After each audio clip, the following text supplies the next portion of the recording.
How to remove Instagram account from Facebook. Hello everybody, welcome back to my channel. This is me, Pipin Visnat, and today I'll guide you on how you can remove Instagram account from Facebook. Now the process itself is quite simple and quite easy, so let me guide it through. First things first, in order to remove your Instagram account from Facebook, you want to head over to your Facebook. Once you open up Facebook, what you want to do is you want to head into the hamburger icon at the top right corner, and from here you want to tap on the settings or the gear icon just below it.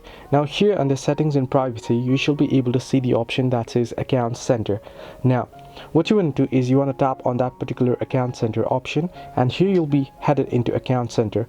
Under account center, now what you want to do is you'll be able to see various options here. If you scroll down below, you should be able to see the option that says accounts. You can read under it at the bottom right here, review the account that you have in this account center. So you want to simply tap on it, and once you tap on it, you'll be able to find your Instagram account there. You can simply tap on remove option right here, and then you can go ahead and remove it. So this way you can remove your Instagram account from Facebook. Hope this helped you. Do like and subscribe, and do not forget to leave a comment down below if you have any further issues.